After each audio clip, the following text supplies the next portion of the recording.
Bismillahirrahmanirrahim. Alhamdulillah wassalatu wassalamu ala nabiyina Muhammad. Sahabat Fiddin yang saya cintai karena Allah Subhanahu wa taala. Bagaimana kabarnya hari ini? Semoga sehat ya.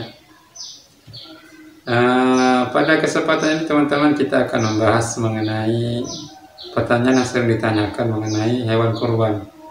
Alhamdulillah pada beberapa hari ke depan ini kita akan memasuki bulan Zulhijjah ya, yang mana ini berkaitan dengan ibadah kurban hari raya Idul Adha teman-teman ya.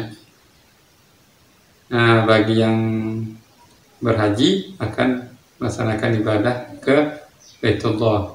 Bagi yang punya kemampuan rezeki tidak berhaji, maka disyaratkan untuk berkurban. Karena banyak kita dapati kaum muslimin, terutama pada kondisi pandemi ini, untuk makannya susah teman-teman ya. Maka dengan adanya syariat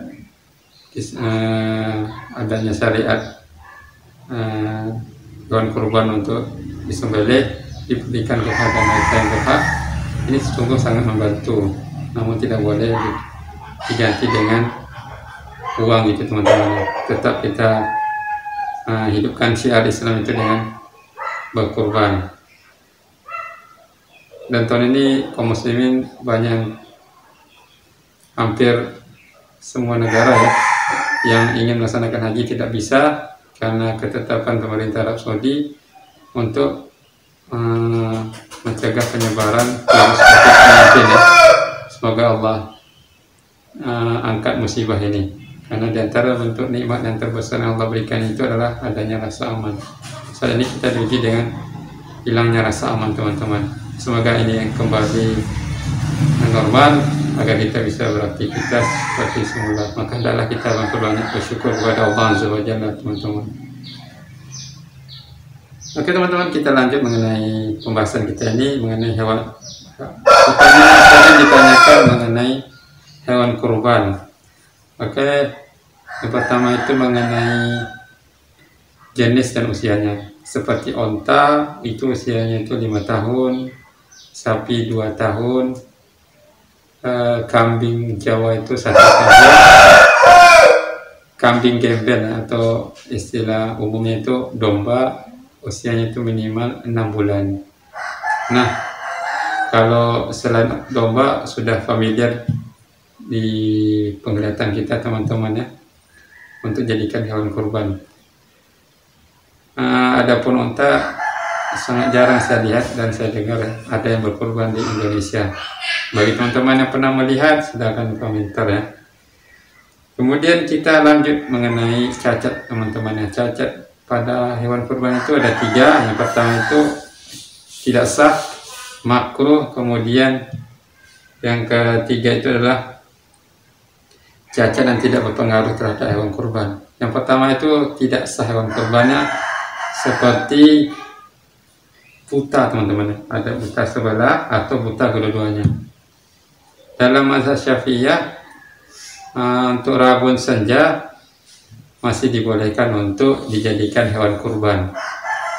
Nah, yang kedua itu adalah sakit dan tampak sekali sakitnya.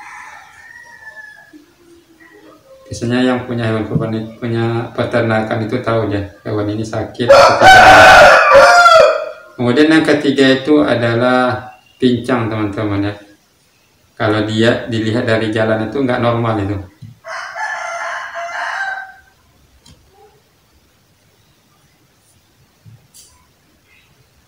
Yang keempat itu adalah hewan kurbannya sudah tua.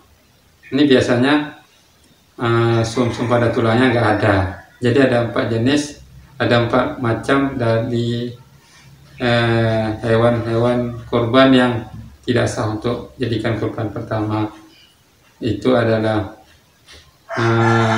matanya buta, baik sebelah maupun kedua-duanya. Yang kedua itu sakit dan tampak sekali sakitnya. Yang ketiga itu pincang. Pincang ini yang mana kalau jalan nggak normal gitu teman-teman. Saya pernah dulu waktu dulu ya, waktu masih pengabdian itu ada yang jemput hewan kurban itu ke tempat peternakan, naik mobil sampai ke lokasi, turun, jalannya nggak normal. Itu biasa sementara dan masih tergolong sah. Dan yang terakhir adalah tua, teman-teman ya. Nah, ini tidak sah untuk jadikan hewan kurban. Yang kedua mengenai cacat yang makruh untuk jadikan kurban, seperti sebagian atau keseluruhan telinganya terpotong, sebagian atau keseluruhan telinganya terpotong, kemudian ada tanduk yang pecah atau patah ya, ada itu contohnya teman-teman ya, hewan yang makruh untuk jadikan kurban. Kemudian yang ketiga itu adalah cacat yang tidak berpengaruh terhadap hewan kurban itu sendiri ya, namun kurang sempurna gitu teman-teman. Seperti misalnya giginya ompong ya, nggak ada ekor, bunting, tidak berhidung gitu teman-teman. Bunting, tidak berhidung, giginya ompong. Nah, ini tidak berpengaruh, memang dibolehkan untuk jadikan kurban, namun tidak sempurna. Karena saya pun juga pernah kejadian menguliti hewan kurban itu, ternyata dalam perut kambing itu ada janinnya. Dan kita lanjut mengenai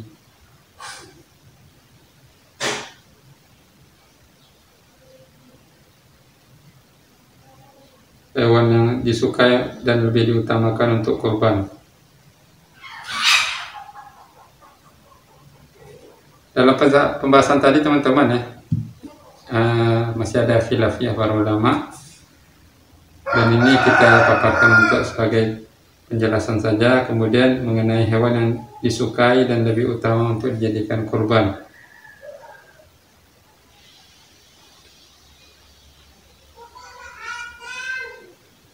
Dan dalam riwayat Bukhari itu dijelaskan bahwasanya berkurban itu adalah dengan hewan yang gemuk-gemuk, ya, berdaging gitu teman-teman ya, besar badannya, lebih diutamakan teman-teman ya.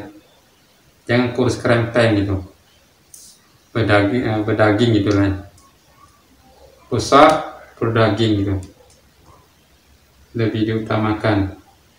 Kemudian mengenai sapi atau kambing ya, di sini memang terdapat khilafiyah para ulama ya. Ada yang mengatakan bahwasanya berkurban dengan satu kambing lebih baik daripada ikut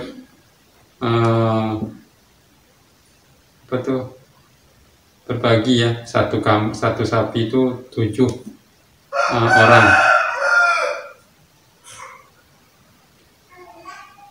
Kalau onta itu biasanya satu onta itu maksimal 10 orang, karena memang onta itu lebih mahal teman-teman ya.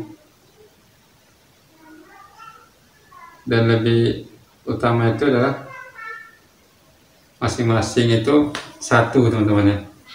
Kalau mau sapi 1 orang gitu, onta 1 orang. Kalau nggak sanggup kambing itu 1 orang. Walaupun memang ada ulama mengatakan tidak dibolehkan untuk berkurban itu 1 sapi 7 gitu, 1 onta 10. Namun pendapat yang benar adalah dibolehkan teman-teman ya.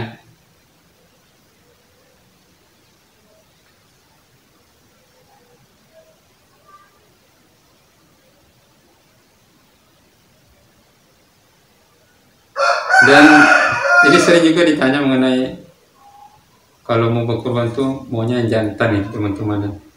Padahal dalam hal berkurban ini boleh jantan, boleh juga betina teman-teman ya.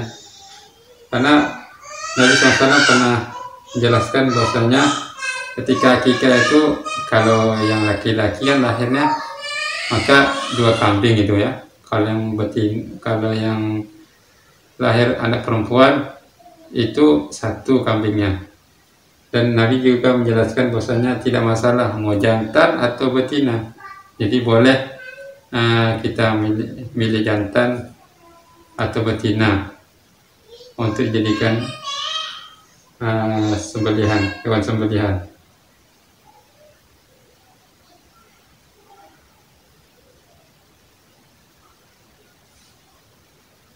Dalam akikah dibolehkan untuk memilih antara jantan dan betina. Begitu juga dalam hal berkurban teman-temannya juga dibolehkan. Namun lebih diutamakan untuk jadikan hewan kurban itu adalah jantan teman-temannya, karena dia lebih baik dan lebih mahal biasanya dari hewan betina. Kemudian mengenai larangan bagi orang yang berkurban, orang yang berkurban itu larangannya teman-teman sebagaimana dalam hadis Nabi menjelaskan, itu tidak boleh dia memotong kuku dan rambutnya gitu sampai selesai berkurban gitu. Mencabutnya pun nggak boleh teman-teman ya, di kepalanya, di kumisnya, di kemaluannya, di keteknya ya, pokoknya yang bersifat bulu ya, mau dari rambut, ketiak, di kemaluan, kukunya itu tidak boleh untuk dipotong bagi yang berkurban teman-teman.